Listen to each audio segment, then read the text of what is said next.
नमस्कार फॅमिली, कसे आहात? मजेत ना? तर बघा, गुड मॉर्निंग झालेली आणि मी आज कामावर चालली आहे. तर मला खूप कमेंट येत होत्या की ताई मलाई पनीरची रेसिपी सांगा ना, तुम्ही मलाई पनीर कसं बनवता, क्रीम पनीर कसं बनवता. तर त्याचीच आज रेसिपी मी तुम्हाला या छोट्याशा व्हिडिओतनं सांगणार आहे. तर मलाई पनीर कसं बनवायचं, झटपट कसं होईल, अगदी 10 मिनटात ती रेसिपी आज आपण पाहणार आहोत. तर व्हिडिओ शेवटपर्यंत बघा. मला असाच खूप सपोर्ट करा.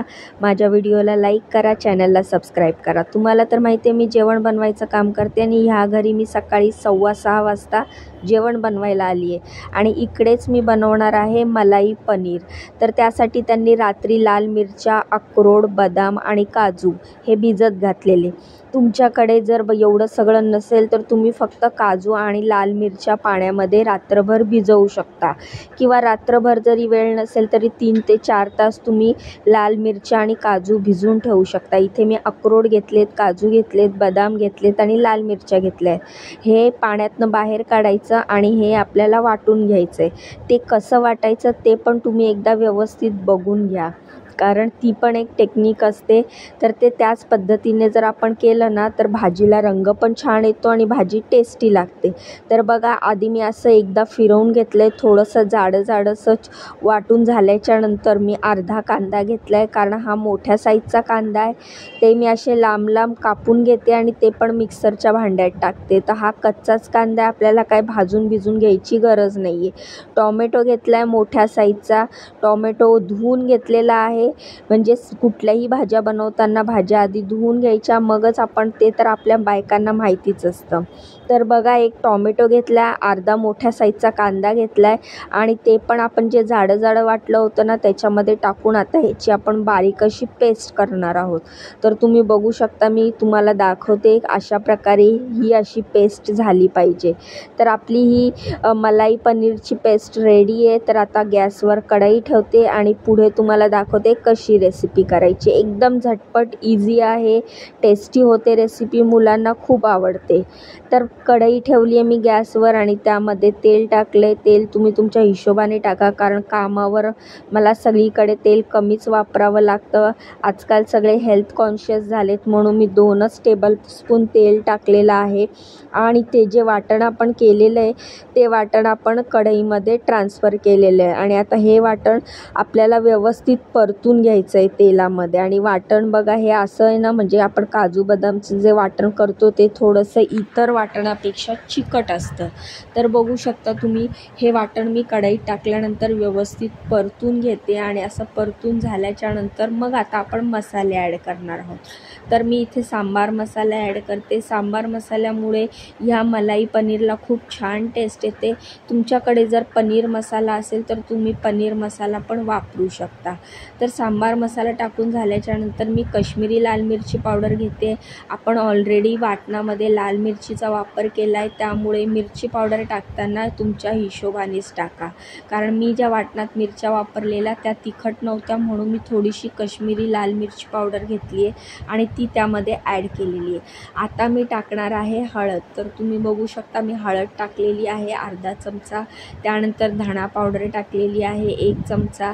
तर हे सगळं टाकल्यानंतर आपल्याला हे व्यवस्थित मिक्स करून घ्यायचं आहे.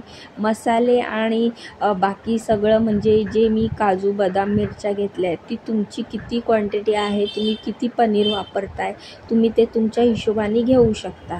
तर अशा प्रकारे सगळे मसाले टाकल्यानंतर आपण मीठ टाकायचं आहे आणि हे पुन्हा एकदा व्यवस्थित हलवून घ्यायचं आहे. तर बघा, आपल्या म्हणजे जे वाटण आपण केलं आहे त्याला रंग किती छान आलेला आहे. आणि जेवढा रंग छान येतो, जेवढं दिसायला छान आहे, तेवढंच टेस्टी लागतं हे मलाई पनीर. त्यानंतर मी पनीरचे असे तुकडे करून घेतले. आधी फ्राय वगैरे काहीच केलेले नाही आहेत पनीर. मी हे सरळ पॅकेटमधनं काढलेत आणि ह्याचे तुकडे केलेत आणि ह्या ग्रेव्हीमध्ये, म्हणजेच आपण जे वाटण केलेलं आहे त्या कढईमध्ये मी हे ट्रान्सफर केलेले आहेत.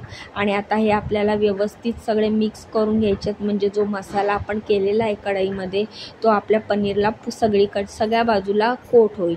त्यानंतर ह्याच मिक्सरच्या भांड्यात आपण वाटण केलं होतं त्यामध्ये मी थोडंसं पाणी घातलं आहे आणि ते सुद्धा आपण ह्याच्यामध्ये टाकणार आहोत आणि आता आपण हे व्यवस्थित मिक्स करणार आहोत. तर मित्रांनो, ही खूपच सोपी रेसिपी आहे. तर माझ्या यूट्यूब फॅमिलीकडनं मला खूप प्रश्न विचारले जात होते, पनीरची ग्रेव्हीची रेसिपी दाखवा, मलाई पनीरची रेसिपी दाखवा. तर त्यासाठी आज मुद्दाम ही रेसिपी मी आणलेली आहे. तर तुम्ही मलाई पनीर कसं बनवतात मला कमेंट करून सांगा. जर तुमच्या घरात कोणाचा उपवास असेल किंवा कांदा लसूण तुम्ही खात नसाल तर तुम्ही कांदा लसूण न खाणाऱ्यांसाठी सुद्धा ही रेसिपी खूप छान आहे. तर तुम्ही ह्याच्यामध्ये कांदा स्किप करू शकता. वाटणामध्ये फक्त लाल मिरच्या, काजू, बदाम, अक्रोड ते पण नसेल तर फक्त काजू, लाल मिरच्या आणि हे वाटून झाल्याच्या नंतर त्याच्यामध्ये टोमॅटो टाकायचा आणि त्याची ग्रेव्हीसुद्धा मलाई पनीरसाठी खूप छान आणि टेस्टी लागते. तर अशा प्रकारे बघू शकता आपल्या पनीरच्या भाजीला, मलाई पनीरला छान अशी उकळी आलेली आहे. बाजूला माझी उपम्याची तयारी सुरू आहे, त्यामुळे मी रवा भाजायला ठेवला आहे. तर आता सध्या मी तुम्हाला रेसिपी दाखवते मलाई पनीरची. तर आपण मलाई पनीरवर कॉन्सन्ट्रेट करूया. तर बघा खूप छान उकळी आल्याच्या नंतर पनीरला आता आपण ह्याच्यामध्ये 2 महत्त्वाच्या वस्तू टाकणार आहे, ज्यामुळे आपल्या मलाई पनीरला खूप छान टेस्ट येणार आहे. तर ही आहे कसुरी मेथी. तर कसुरी मेथी अशी मस्त हाताने अशी थोडीशी क्रश करायची आणि ती टाकायची. ती टाकल्यानंतर मलाई पनीरला खूप छान चव येते. तर तुम्ही कसुरी मेथी टाकता का मलाई पनीरमध्ये मला कमेंट करून सांगा. माझ्या रेसिपी तुम्हाला खूप आवडतात. मला तुम्ही नेहमी सांगता ताई रेसिपी शेअर करत जावा. पण जसं जसं कामावर रेसिपी शूट करणं जमतं तसं तसं मी तुमच्याबरोबर शेअर करते. हे घेतलेलं आहे मी अमूलचं क्रीम. तर ही अमूलचं क्रीम हे असं वरून टाकलेलं आहे आणि अमूल क्रीममुळे पण खूप छान चव लागते आणि आपल्या रेसिपीचंच नाव आहे मलाई पनीर. मग ती तर मलाईशिवाय इनकम्प्लीटच आहे ना. जर तुम्हाला नुसती पनीरची ग्रेव्ही करायची तर तुम्ही ह्याच्यामध्ये मलाई नाही टाकली तरी चालेल, पण मलाई पनीर म्हटलं तर मलाई पाहिजेच. त्यानंतर खूप सारी कोथिंबीर टाकली आहे आणि आपलं मलाई पनीर रेडी आहे. तर ही अशी सोपी, झटपट आणि इझी रेसिपी आहे. बघा दिसायला पण किती छान दिसते आणि तेवढीच टेस्टी लागते. तर तुम्ही नक्की ट्राय करा. मला तुम्ही खूप छान छान कमेंट करतात, असेच छान छान कमेंट करत जावा. तुम्हाला काय प्रश्न विचारायचे असेल ते सुद्धा मला कमेंटमधनं विचारू शकता. तुम्हाला आणखीन कुठल्या रेसिपी माझ्या बघायच्या आहेत ते सुद्धा तुम्ही मला कमेंट करू शकता. तर हे आहे आपलं फायनल लुक मलाई पनीरचं. तर दिसते का नाही लय भारी. ह्या चमच्याने मी एक पनीरचा तुकडा तुम्हाला दाखवण्याचा प्रयत्न करत होती की मी मलाई पनीर बनवले, पण त्या चमच्यामध्ये शेवटपर्यंत एकही पनीरचा तुकडा आला नाही. पण जाऊ दे, तुम्हाला तर समजलं ना की फायनली मी पनीरची भाजी बनवलेली आहे. तर ही रेडी आहे आपलं मलाई पनीरची रेसिपी. कशी वाटली रेसिपी कमेंट करून सांगा. असाच खूप खूप सपोर्ट करा. स्वामी माझ्या पाठीशी आहेतच, तुम्ही देखील माझ्या पाठीशी उभे राहावा. भेटूया पुढच्या उद्याच्या नवीन व्हिडिओमध्ये. तोपर्यंत स्वतःची काळजी घ्या, छान छान खावा, छान छान राहावा. तर चला मग उद्या भेटूया नवीन व्हिडिओत. तोपर्यंत बाय.